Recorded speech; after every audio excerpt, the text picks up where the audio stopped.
기능과 국가의 역할들을 어떻게 증가시킬 거냐. 영리 영역으로부터 다시 이제 하나씩 탈환해내는 사회적 불평등을 야기한 세력들에 대한 책임을 추궁하고 기술주의적인 어떤 해결 방식이 아니라 생태적인 전환을 해 나가자. 새로운 희망의 씨앗들을 하나하나 좀 이렇게 다시 찾아서 묶어내는 그런 시간이어야 될 것 같아요.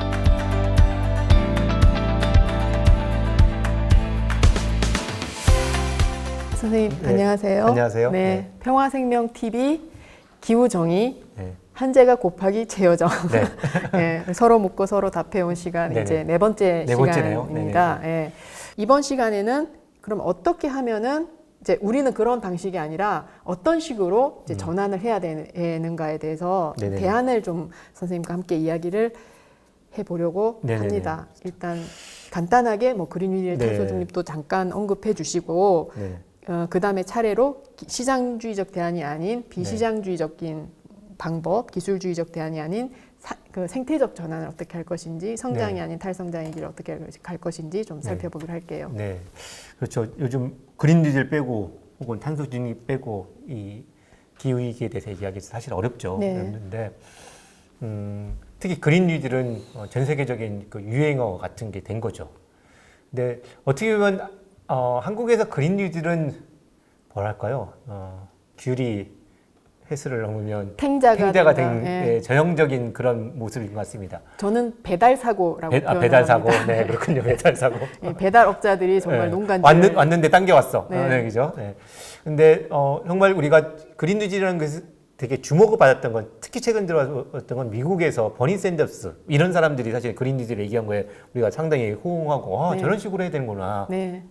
명확하게 기후위기가 사회적 불평등을 다 동시에 해결하겠다 얘기하고 그러면 뭐 노동조합부터 소위 그 최전선의 피해를 보고 있는 뭐 인종에 관한 문제 여러 그 사회적 취약계층 이런 사람들을 어떻게 사회적 힘을 만들어내면서 그들에 기반해서 자본주의 사회를 변화시켜 나가면서 온실가스를 줄일 것이냐 이런 얘기를 네. 스토리한 거라면 한국어 쏙 들어오면서 이 소위 뭐 이 최전선 공동체 사회적 불평등의 해결 이런 얘기는 싹 빠지고 그냥 남는 건 사회적 안전망 네. 뭐 이런 정도로 이런 걸 놔두고 실제 대부분은 지금까지 온실가스를 많이 배출했던 그 거대 기업들, 대기업들을 어떻게 기술 혁신을 잘해가지고 새로운 상품, 전기자동차 같은 거를 새로운 상품을 하도록 넘길 것인가 하는 식으로만 이 그린 뉴딜이 세팅이 딱 되다 보니 요즘 그렇게 얘기 다들 하시잖아요. 예, 그린 뉴딜이 아니라 구린 뉴딜이다. 뭐 이런 얘기를 하는 이유가 과거에 맨날 했던 기업, 대기업을 중심으로 경제 성장을 하겠다고 얘기했던 그 모델 그 자체를 그냥 그대로 거기다가 녹색 모자 하나 다 씌워진 거 밖에 아니다 이런 평가를 할 수밖에 없는 거죠. 네, 그래서 이제 전환을 해야 된다, 산업 전환을 해야 되는데 뭐 자초자산이 어떻고 뭐 하는데 다 주목하고 있는 기업들의 손실이에요. 기업들을 어떻게? 그렇죠. 그래서 전환 지원금이라고 하는 것도 태반은 다 보면은 기업들한테 가고 뭐 R&D 이제 연구개발비 그렇죠. 해서 사실 공공의 어떤 세금, 이 공공 자원이 다 기업들이 전환하는데 필요한 어떤 지원금으로 가고 그 중에서 일부 아주 떡고물만 조금 가지고 이제 사회 안전망을 만들고 뭐 직업 전환이나 뭐 재교육, 재취업에 대한 뭐 그런 비용으로 쓰겠다라고 지금 되고 있는 게 그린 뉴딜 정책의 어떤 큰 골강 같은데요. 그렇죠. 예. 저도 처음에 그린 뉴딜 이제 들어왔을 때 솔깃했거든요. 근데 한편에서는 저는 이제 그린 뉴딜도 되게 북구 자본주의 국가들의 모델이라고 그럴 수 생각해요. 있죠. 네네. 하지만 이제 이게 사회 계약을 다시 하자는 거잖아요. 이 지금까지 했던 거 모르고. 그러니까 우리 사회는 되게 이 불가역성에 대한 신화가 있어요. 또 한 번 결정된 거는 이제 어쩔 수 없어. 비정규직 다 됐으니까 이거 다 되돌릴 수 없어. 한번 비정규직, 영원히 비정규직이야. 무슨 계급이죠. 또 예전에 이제 한 번 결정된 거는 되돌릴 수 없는데 서구 사회는 그거를 계속해서 다시 좀 뒤집어 왔던 역사가 있는데 사회 계약, 이 그린 뉴딜 그래서 같은 뉴 딜인 네, 거잖아요. 뉴딜 같은 재협약의 모델이 저는 되게 좀 보였어요. 그게 그래서 그래 우리도 다시 하면 되지. 이거 아닌 거는 새로운 기준을 가지고 다시 이제 협약을 하면 되는 거야라고 생각을 했는데 그런 정치적 차원에서의 어떤 사회 권력, 제 권력들 간에 어떤 사회를 갈 것인가에 대한 합의 모델이 아니라 정말 그냥 정부가 다시 어떻게 하면은 이제 사회를 구조조정할 것인가, 다른 산업으로 재편하는 구조조정을 어떻게 할 것인가. 기존의 권력 관계는 그대로 두고 네, 정책 모델로 이제 그냥 딱 맞습니다. 이렇게 축소된 거예요. 그래서 그때부터 이제 막 가슴을 치면서 계속 이제 그린 뉴딜 이거는 아니다, 이거는 가짜다, 이거는 배달 사고다라고 이제 하고 다녔었죠. 가장 좀 걱정되고 우려되는 거는 많은 사람들이 그린 뉴딜의 일장에 또 희망과 네, 환상이 선의를 있죠. 가지고. 있죠. 예. 선의를 가지고 예. 참여하고 하고 있는데 지역 곳곳으로 가면 그린 뉴딜로 벌어지는 아주 황당무계한 일들도 이제는 보면서 사람들이 진짜 그린 뉴딜 저게 그린 뉴딜이야? 뭐 대전 얘기 들어보니까 대전 활동가 얘기 들어보니까 대전천이라고 천이 있는데 그 천을 네. 밑으로 도로를 내는 것이 그린 네. 뉴딜이라고 하면서 그거를 가장 많이 돈을 들여가지고 진행하고 있다. 네. 우리는 그래서 그린 뉴딜에 맞서 싸우고 있다. 네. 이런 얘기를 하시더라고요. 그리고 녹색 토건 사업. 네, 녹색 통운 산업이 그린 많아요. 뉴딜인 것처럼 네. 돼 있는 거죠. 근데 이제 계속 이제 그렇게 하고 다니는데 우리가 이제 많이 듣는 얘기가 있잖아요. 맨날 비판만 하지 말고 사실 이 대안을 내놔라라는 것도 굉장히 협박이고 신자유주의적인 이제 이 네네네. 화법 중에 하나인데 너네 대안 없어 말하지 마. 근데 지금 있는 것이 대안인가? 그린 뉴딜이 대안인가? 탄소 중립안이 대안인가? 네. 위원회가 내놓은 네. 라고 하면 이제 그것도 대안이 아닌데 사실 대안이 없기는 서로 마찬가지인데 이제 비판자들한테만 꼭 그 가능한 대안들을 너네도 뭐 너네가 제시해라라고 하면서 입을 막고 있는데요. 사실 우리가 대안이 없는 건 아니죠. 계속해서 그쵸. 꾸준히 얘기해 왔고. 그쵸. 네. 근데 이제 그게 항상 실현 불가능성에 막혀 있는데 사실 그 대안들을 실현 불가능하게 막는 거는 또 안 하고 싶어 하는 힘이잖아요. 기득권층의 맞습니다. 어떤 강력한 저항들이 그거를 강력하게 실현되지 않도록 저지하고 있는 이제 네네. 차원이 이제 크니까요. 네네. 어쨌든 그럼 얘기를 해보기로 하죠. 네. 시장주의적 대안에 대해서 이제 비판을 많이 지금까지 이제 해왔는데 네. 그러면은 그런 방식이 아닌 비시장화, 비영리화의 길도 분명히 있지 않냐. 저는 그렇게 생각하거든요. 그래서 네네. 그 에너지라든지 대표적으로 물, 네. 전기, 그다음에 토지, 교통, 의료와 같은 네. 것들 네. 특히 신자유주의 이후로 완전히 이제 폭력적으로 민영화된, 민영화되고 네. 영리 부문으로 들어간 부분들을 다시 비영리화해야 된다라고 저는 주장을 해요. 네네. 그리고 그게 이제 이 기후 위기를 막는데도 되게 중요한 어떤 고리가 될 그렇습니다. 거다라고 네, 맞습니다. 생각을 네, 하거든요. 네. 일단은 국가의 역할 일단 다시 주목을 해드리는 거죠. 그러니까 신자유주의에 대해서는 작은 정부가 최고였던 거잖아요.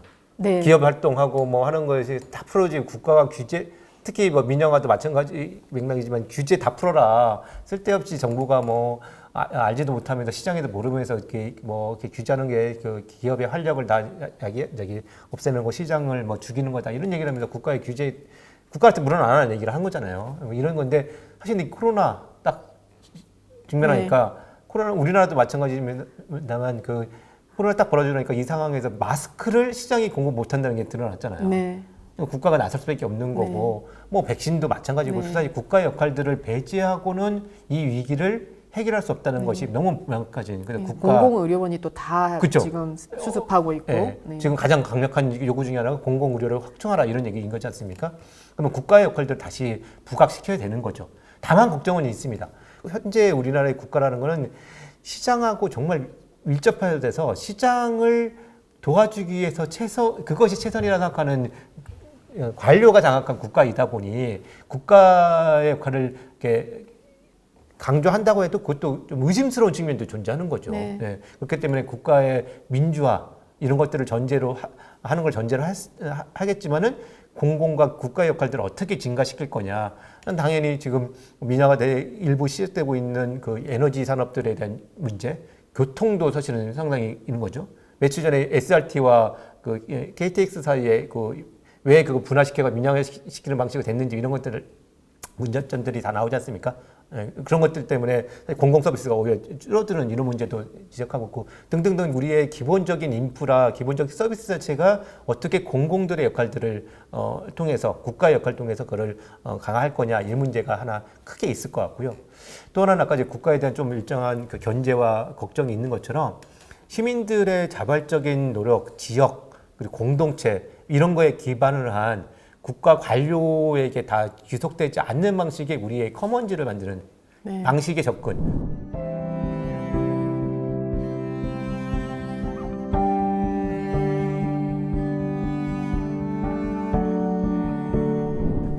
대표적인 게 협동조합 같은 것이겠죠. 물론 한국의 협동조합에 여러 부침도 있고 여러 고민거리도 있고 여기 또한 자기 뭐 이런 노력들이 좀 많이 필요합니다만 그런 것 기반한 사실 시장으로부터 벗어나는 시민들의 자발적인 흐름이라는 측면에서 이 흐름이 대단히 중요할 것 같고 이걸 통한 기후위기에 관련 여러 뭐 예컨대 지역 화폐에 관한 운동이라든지 이런 것들도 새로운 아이디어들을 만들 수 있는 게 있고 그렇다면 그런 국가와 시민사회 그리고 지역 뭐 혹은 커뮤니티라고 하는 사이에 협력과 연대라는 것들을 어떻게 만들어내서 시장주의의 큰 흐름을 벗어나고 그 흐름을 이렇게 방어하고 새로운 대안을 만들어낼 것인가 하는 고민들을 해야 할 때가 아닐까 이런 생각이 좀 듭니다. 예.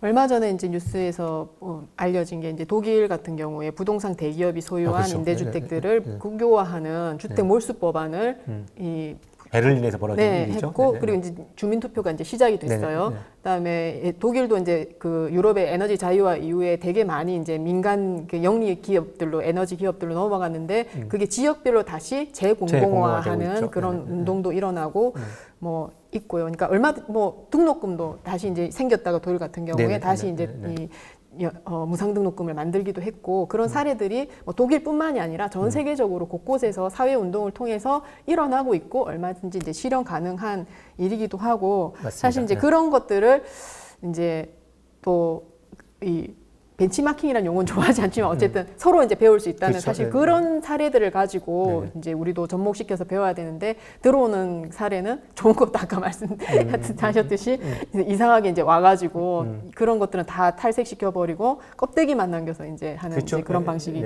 되고 있는 게 되게 재미있는 게 그거였지 않습니까? 프랑스 그 파리에서 지금 실험되고 있는 15분 도시 같은 게 막 한국에도 막 들어오고 주목받으니까 부산 시장에 나왔던 사람이 뭐 15분 도시 얘기하는데 그거는 부산 끝에서 이쪽 끝에까지 뭐 하이퍼루프를 통해서 가는 게 15분 도시 얘기해서 전형적으로 이게 제목만 본다고 그 문제의식과 뭐 이런 철학이라든가 이런 것들은 다 사라진 그린딜도 사실은 그런 전형적인 그런 것이겠죠. 네네.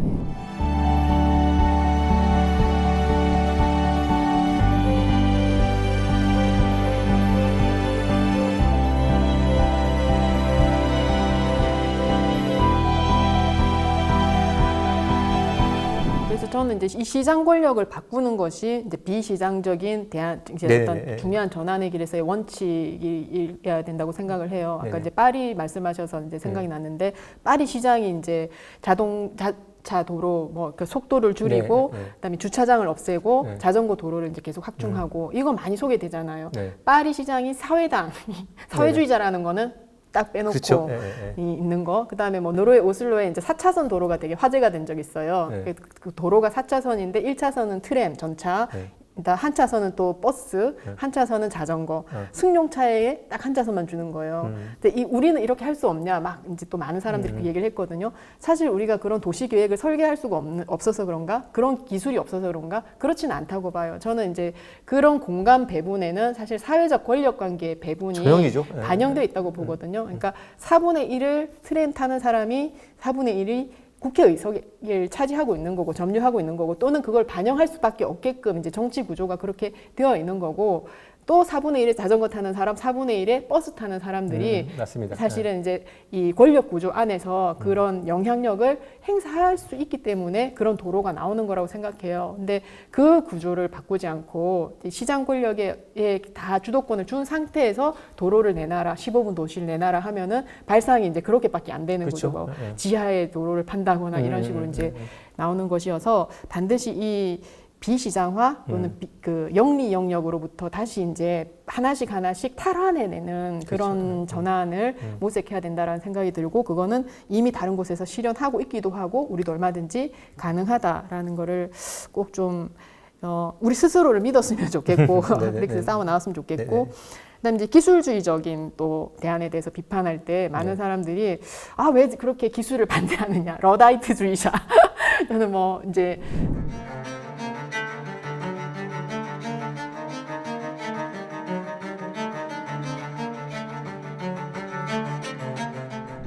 뭐 기술이 다 나쁜 건 아니다. 뭐 이런 식으로 접근을 하는데 사실 그건 아니잖아요. 그렇죠. 우리도 되게 이제 기술이 필요하고 근데 이제 그 기술이 기술 그 자체로서 중립적이지도 않거니와 사실은 또 누가 그거를 활용하느냐에 따라서 전혀 다른 결과를 이제 내올 것이기 때문에 네. 어떤 기술 또는 기술에 대한 어떤 관점을 가지고 누가 그렇죠. 통제할 네. 것이냐 네, 이제 네, 네. 문제를 계속 생각을 해야 되는 부분이 있는 거죠. 그래서 기술주의적인 어떤 해결 방식이 아니라 생태적인 전환을 해 나가자. 재생에너지도 사실 그런 거였잖아요. 기술적 대안이 아니라 이게 이 속도 안에서 그러니까 지구 자연이 생산해낼 수 있는 그 속도에 맞게 지금 우리는 너무 많이 초월해 버렸잖아요. 그 그렇죠. 속도를 네, 따라잡아서 맞습니다. 계속해서 막 닥달하고 채굴하면서 이제 네. 이윤을 축적해 왔는데 그러다 보니까 이제 다 지금 이런 이게 위기까지 닥쳐왔으니 재생에너지만 조절하자라고 그렇죠. 하는 예. 생태적인 에너지였어요. 그죠? 네, 맞습니다. 예. 재생에너지만 해도 초기에 재생에너지를 얘기했던 사람들한테는 그러니까 꿈 같은 게 있었습니다. 물론 이게 다 동일하지 않을 수 있겠지만은 재생에너지는 그 자체가 모든 지역에 이렇게 네. 분포되어 있기 때문에 네. 어느 그러면 중동에 석유 딱 있으니까 그걸 둘러싸고 국제 정치가 벌어지고 이렇게 되는 건데 그걸 벗어나서 내 주위에 있는 동네에 지금도 쏟아지는 햇빛, 바람 이런 것들을 이용하면 그런 것부터 벗어날 수 있겠구나. 그리고 내가 통제할 수 있고 내 그렇죠. 공동체가 통제할 수 있고 거대 자본으로부터 벗어날 수 있고 하는 그 일종의 민주적 민주주의의 에너지. 확장으로서 생각했던 게 있는데 현실은 그게 아닌 식으로 재생에너지라는 기술은 있어도 실제에 배치되는 거는 또 기존에 있는 네. 권력 관계를 통해서 배치되고 있기 때문에 사실 그런 것들을 지적하는 것을 예를 들면 러비다이터라고 하는 거는 너무 과도하고 좀 잘못된 비판인 거고 오히려 기술을 좀 더 뭐랄까 우리들의 삶의 과정에서 통제하기를 원하는 사람들 그런 방식으로 기술을 통제하기를 원하는 사람으로서는 더 적극적으로 기술을 애워가려고 이렇게 얘기를 불려야 하지 않을까 이런 생각이 네. 들었습니다. 그래서 저도 이제 글린 에너지 글린 에너지. 예, 네. 그러고 이게 생활 정치 뭐 예전에도 얘기했는 네. 생활 에너지 그러니까 네, 네, 이렇게 네, 바로 네, 네. 삶 속에서 우리가 쉽게 접근할 수 있고 생산할 수 있고 또 관리할 수 있고 함께 논의할 수 있는 그런 방식으로는 좀 네네. 돼야 될 것 같고 이게 뭐 민주주의의 측면에서 봐서도 되게 중요한 것 같아요. 예전에 이제 그런 물음을 제가 본 적이 있어요. 유럽에 왜 석유 문학이 없는가? 석탄 문학은 있는데 그게 이제 느린 폭력 과 빈자의 환경주의라는 책에서 이제 그 질문을 만나고 훅 했던 적이 있었는데.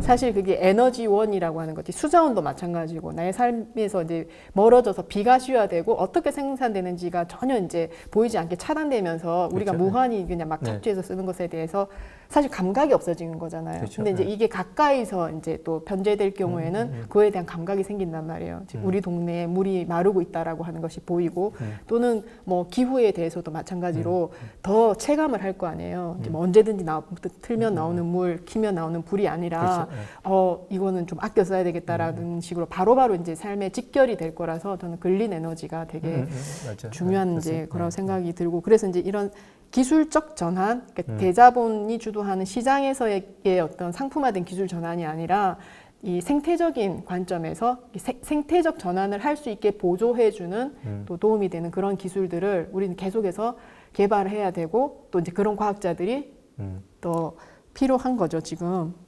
새로운 기술은 계속 개발을 할 필요가 있을 수도 있겠죠. 있을 수 있는데 뭐 그런 기술 개발 중에 예를 들면 그 CCU 같은 네. 이런 것들은 아마 고민을 해야겠지만은 어쨌든 근데 생각해 보면 지금 있는 당장 이용할 수 있는 기술적 대안들 새로운 뭐 돌파를 하는 새로운 기술 같은 것이 아니더라도 지금 있는 기술이라는 것이 상당히 존재하고 그걸 어떻게 사회적으로 배치되고 관계 속에 집어넣어서 활용할 것인지에 대한 얘기는 계속 그 뒤로 밀어둔 채 새로운 기술이 나와야 된다고만 얘기하는 것도 사실 네. 문제인 거죠. 아, 예. 그렇다면 문제는 지금 있는 기술을 우리가 어떻게 이렇게 뭐랄까 우리의 사회적 관계 안으로 우리의 통제 안으로 집어넣을 거냐.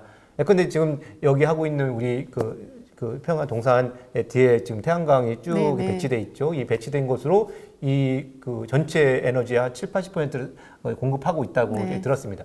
이런 거는 되게 좋은 거고, 그거는 스스로가 이 기술들을 설치하고 소유하고 또 이 통제하고 하는 것들이 있는데 이게 아니라 누군가가 갑자기 내 땅을 빌려가든 뭐 나랑 무관하게 뒷산을 깎아가지고 태양광 쭉 하고 얼굴 한 번 본 적 못한 사람이 그 주인이고 갑자기 비 왔을 때 뭐 무너져 내리고 이런 것과는 완전히 다른 배치 안에 들어 있는 거지 않습니까? 네. 이런 관계가 사실은 그걸 조정하는 과정이 더 중요한 문제가 아닐까 이런 생각을 좀 해봅니다. 네. 네. 그리고 사실 우리가 일상생활에서 소비하는 전력량은 뭐 그렇게 사라 사막에 까는 대단 뭐 그런 발전 시설이 필요한 건 아니잖아요. 그렇죠. 그만큼의 이제 그걸 요구하는 거는 사실 산업 부문에서 네, 이제 네. 에너지 수요가 그만큼 크기 때문인데 사실은 산업 부문에서의 수요 조정이 사실 핵심적인 건데 맞습니다. 그거는 그대로 놔두고 네. 개인들한테 계속해서 이제 뭐 줄여라라든지 뭐 그렇게 얘기를 한 게 문제인 거고 이런 얘기를 할 때 한 번도 해보지 않은데 세상을 꿈꾼다는 것이 되게 두렵다라고 얘기를 하는데 그렇지 않다. 이미 살아본 세계다. 그리고 어떤 사람들은 이미 그렇게 살고 있는 세계고 가지고 있는 기술이다. 그걸 그렇죠. 우리가 주목하지 않고 사회적으로 활용하지 않을 뿐이다라고 이제 맞습니다. 말씀을 네. 하시더라고요. 네네네. 워낙 한국에서는 이 뭐 새로운 기술 개발 R&D를 너무 좋아해서 네, 첨단 기술, 네. 뭐 신기술 이렇게 네네네. 얘기하니까요. 네. 그럼 생태적 전환과 관련해서 이제 또 순환 경제 얘기도 좀 해야 될 것 같아요. 네.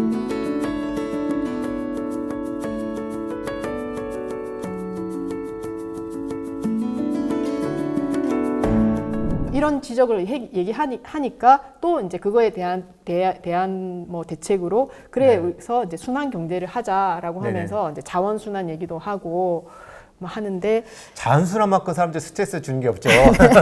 맞아요. 저도 매 자원 순환에 이 노동에 매번 시간을 매일 뺏기고 있습니다. 딱지떼고 그래서 네. 아 먹지 말아야지 뭐 이러다가 또 아예 먹지 말아야지 이런 생각이 드는데 근데 사실은 이 문제에 관해서는 그 계획대 진부화라는 개념 자체에서 주목하고 싶어요. 자원순환 얘기를 하기 위해서는 한마디로 우리가 왜 폐기물들을 이렇게 많이 만들어낼까? 네. 그냥 사람들이 그냥 개인적 욕심에 편의해서 뭐 했다라고 얘기할 수도 있지만 저는 그 영역도 여전히 중요하고 우리 성찰 영역으로 계속 더 해야 되겠지만은 그거만큼이나 계속 봐야 될 게 자본이 스스로의 이윤 창출을 위해서 끊임없이 생산하고 소비하고 버리도록 하는 메커니즘 자체를 우리가 보지 않고 얘기하는 거는 큰 문제다 생각됩니다. 근데 뭐 핸드폰 얘기 우리 가끔 하잖아요. 이거 평균 몇 년 쓰시냐고 물어보면 4, 5년 쓰신다는 분은 그래도 꽤 오래 쓰시는 거고 1, 2년 네. 약정 기간. 약정 기간만 쓰고 버리는데 네.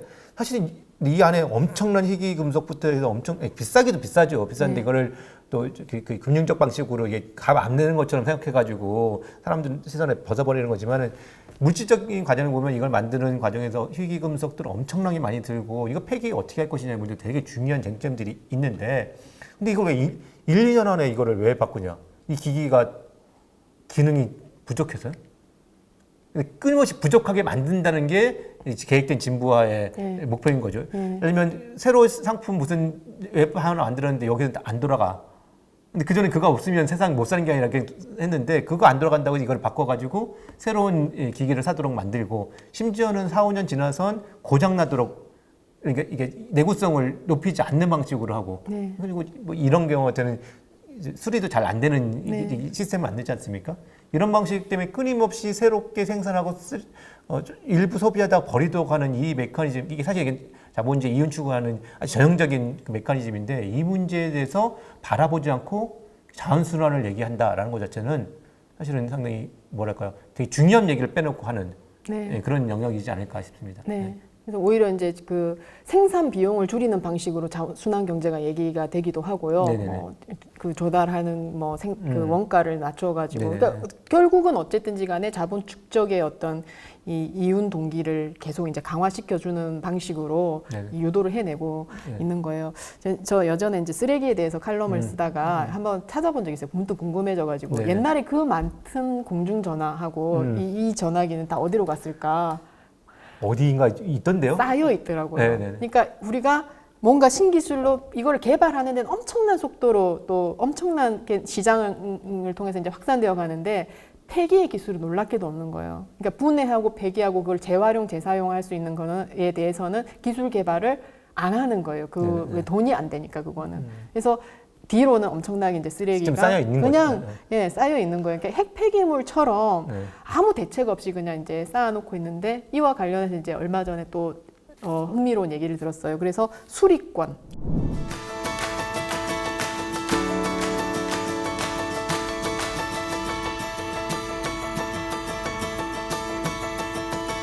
수리할 권리, 그 계획적 진부에 대해서는 규제를 통해서 이제 그거는 못하도록 해야 되고 내구성을 이제 계속 오래 쓸 수 있는 상품들을 만들 수 있게 물건을 이제 그렇게 내구성을 높이는 방향으로 기술을 또 이제 적용을 해야 되고 동시에 이제 수리할 권리를 이제 또 법적으로 보장을 해서 어쨌든 그거는 시장의 이런 원리가 아니라 사회적인 압박을 통해서 이제 강제할 수밖에 없는 그런 맞습니다. 문제이죠. 네. 그 얘기를 하니까 우리가 오늘 이게 전체적으로 얘기 못했던 노동에 관한 얘기도 좀 간단해서 잠깐 해볼 수 있을 것 같아요. 과거의 노동이라는 건 뭐냐면 추출하고 제조하고 판매하고 예를 들면 폐기하는 이게 쭉 뭐랄까요 일직선적인 노동이라면 지금의 수리화권을 얘기한다면 수리를 하는 노동자의 역할들이 대단히 중요해지겠죠. 네. 네. 과거에는 그건 없는 거잖아요. 그냥 네.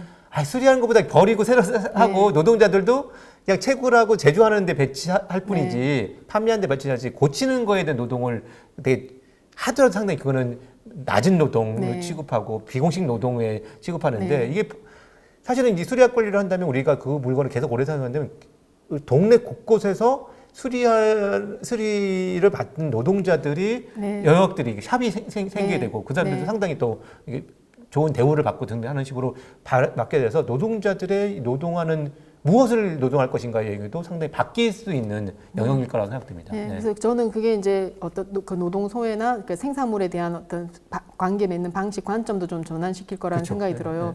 재미있는 얘기를 들었거든요. 자동차 고장이 났는데 옆에 이제 자기 친구가 현대자동차에 오래 다닌 거예요. 그래서 이제 아주 간단한 소리여서 이거 좀 바꿔달라고 했더니 난 그거 모른다고. 난 이거 조립하는데. 네, 이거 난 라인이 달라가지고 그거는 전혀 모른다고 한 거예요. 근데 이제 그 태국에 여행을 갔는데 태국의 동네마다 어떤 시골 마을에 가도 그걸 고칠 수 있는 사람이 한두 명 있는 거예요. 근데 그걸 고친다고 하는 거는 이제 되게 전체로서 뭐 오토바이든지 뭐 자동차를 봐야지만 이제 고칠 수 있는 거죠. 그래서 미래 기술은 정말 이제 이 3세계에 다 보존되고 있다 뭐 그런 이제 글을 보기도 했는데 지금 뭐 그 자초 산업에서의 이제 노동자들을 어떻게 할 것이냐 뭐 이런 문제들이 계속 이제 논의가 되고 있는데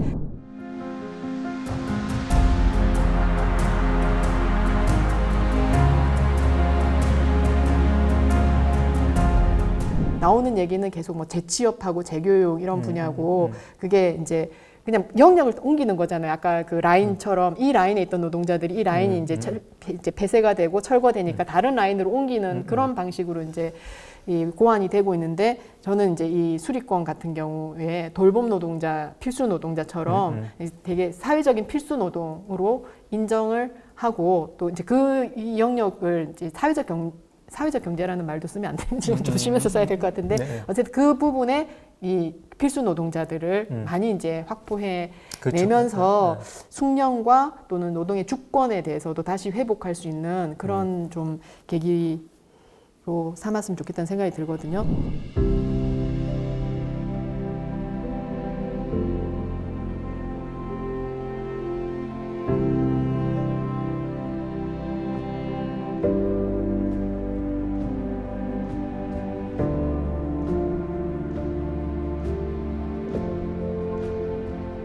그원 관련해서 뭐 얘기할 수밖에 없는 게 정의로운 전환이라는 단어를 얘기를 할 수밖에 없겠죠. 그래서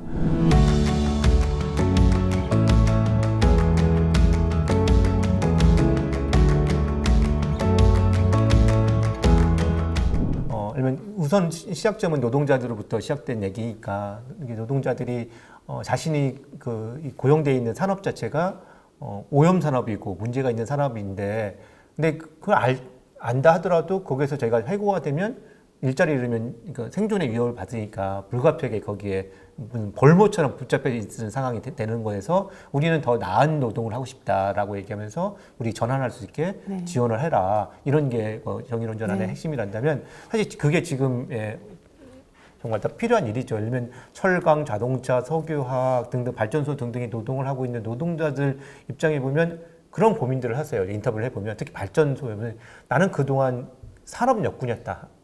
대한민국 경제를 진짜 어려운 일을 하고 막 힘들어도 내가 사회에 기여하고 있었다고 생각했는다. 그런데 막상 요즘 보니까 내가 죄인이 된 것 같다. 미세먼지의 주범이고 온실가스의 주범인 것처럼 있는다. 나 요즘 사실 고민이 많다 이런 얘기를 하시거든요. 사실 그런 변화라체가 사실은 되게 어떻게 보면 노동자 입장에서 정말 이해가 되는 일이죠. 사실은 뭐 자기는 그거 일종에서 생길 법뿐만 아니라 정말 사회에 기여한다고 생각했는데 어느 날 그런 상황에 처해 있기 때문에 그러면 이거로부터 어쨌든 벗어나서 보다 생산적이고 뭐 하여튼 사회에 의미 있는 노동을 하도록 그분들한테 그 기회와 어쨌든 그걸 할 수 있는 조건들을 형성하는 게 되게 중요한 일인데 지금 한국 사회는 그거를 이렇게 하고 있지 못한 거죠. 이제 그걸 하겠다라고 얘기를 하는데 그 방식을 보니까 그냥 조금 도와줄 테니까 네가 알아서 서바이벌 해. 뭐 이런 거에 가까운 취업 지원 지금 조금 줄 테니까 전직할 수 있도록 뭐 좀 해줄 테니까. 근데 그분들이 얘기하는 거는 우리를 의미 있는 노동에 할 수 있도록 성고용하고 재훈련시켜달라. 이런 주장을 하거든요. 저는 되게 동감을 하거든요. 근데 문제는 이게 사적 기업이면 지금은 그래도 발전소는 공적 기업이니까 그 얘기가 그나마라도 통할 텐데 사적 기업이면 무슨 햇소리야라고 하겠죠. 근데 물론 공적 기업인 공기업에서도 그 얘기가 잘 통할 것인가는 아직 의심스러운 영역이고요. 그런 거에 관한 우리 어떤 고민들과 연대 이런 것들이 아주 많이 과제로 남아 있는 거죠. 그러니까 두산중공업, 포스코, KT 다 이제 김대중 정부 때 민영화되었던 그렇죠. 공기업들이잖아요. 근데 만약에 그게 공기업으로 남아 있었다라고 하면은 지금 전환 논의는 훨씬 더 사실은 쉬웠을 수도 있는데 지금 되게 이제 그게 이 사기업이 되면서 이제 복잡해진 거죠. 그래서 재공공화가 이제 한편에서 반드시 필요하겠고 이렇게 하려고 할 때 제일 이제 가로막는 세력이 있잖아요. 이게 물건 오래 쓰게 만들면 이제 기업들 망하는데 이제 그 힘을 이제 제어해야 되는데 이게 유럽에서 전후에 나타났던 이제 계급 타협 있잖아요. 노사정 상자의 이제 이 사회 계약 모델, 새로운 어떤 사회 협약 모델이 사실은 삼권의 어떤 동등한 힘의 관계로 인해로 생긴 건 아니다라고 하는 걸 얼마 전에 알게 됐어요. 그러니까 사실은 그때도 자본이 셌지. 근데 이제 국가와 그 노사정에서 노정이 같이 연대를 해서 자본을 규제하고 압박했기 때문에 그 정도의 어떤 복지의 영역이라든지 사회 안전망을 만들어낼 수 있다는 거예요. 근데 신자유주의 이후로 노사정에서 정이 이제 노가 아니라 사로 자본과 이제 결탁을 해버렸어요. 그러니까 강이 붙어가지고 약을 이제 압제하고 있는 그런 상황이 된 거고 한국 사회 같은 경우는 노사정도 해본 적이 없는 상태에서 이제 바로 이제 이렇게 신자유주의적인 정책들이 쇄도하게 된 거죠. 그래서 이 영역들을 다시 이제 만들어가야 되는데 그러면 우리가 사회 운동에서 다시 자본을 이제 최강자를 이제 압박할 수 있는 광범위한 또 사회 연대의 어떤 이 운동 동맹 세력들이 이제 만들어져야 될 거라고 저는 생각을 하고 그런 점에서 이제 기후 정의 동맹 시장주의적이고 기술주의적인 방향으로 가지 않겠다라고 하는 명확하게 이제 다른 방향, 다른 전환의 어떤 길을 이 내건 그 세력들 사회의 어떤 운동 세력과 또 그런 지향을 가진 사람들이 좀 이렇게 결속하는 연대의 어떤 전선을 만들어내야 될 거라고 생각을 해요. 선생님도 그래서 이제 기후 정의 동맹 또 사회 운동을 제안하고 그렇죠. 기후 정의 동맹이라는 건 아직은 사실은 뭐 좀 개념적인 거 수준에 있어서 우리가 그 고민들을 많이 해야 될 문제이긴 합니다만, 그러니까 기후 정의를 지향하는 광범위한 세력들, 집단, 뭐 계층, 계급들의 동맹인 것 같고 그 얘기는 결국은 기후 위기 그리고 기후 위기랑 그 떨어질 수 없는 사회적 불평등을 야기한 세력들에 대한 책임을 추궁하고 그들의 책임을 바로잡으면서 우리는 그걸 그 대안적 뭐랄까 세계를 만들기 위한 대적 권력을 만들어가는 어떤 세력들의 동맹이라고 이렇게 설명을 좀 해볼 수 있을 것 같아요. 사실 이혼을 위해서 성장 추구하는 거 외에는 돌보지 않았던 우리의 뭐 그 평등이든 안전이든 환경이든 뭐라고 불렀든 그런 소중한 가치들을 어떻게 다시 오롯하게 그 사회의 핵심의 원리로 만들어낼 거냐. 그리고 그 과정 속에서 그 많은 소위 노동자 민중들도 갖고 스며들었던 자본주의적 이런 여러 가지 그런 그 문화나 습성 같은 것도 사실은 바꿔나오면서 정말 대안적 세상을 살아가는 사람으로서 우리 스스로가 성찰하고 바뀌는 과정도 그 과정에서 만들어질 거라고 생각을 하고요. 그런 것들을 형성하고 또 싸워 나가는 그런 게 기후정의 운동이 되는 것이 아닐까 이런 생각을 해봅니다. 네. 긴 시간 이제 이렇게 선생님하고 이 여정을 같이 했는데 네, 길었네요, 그죠? 네.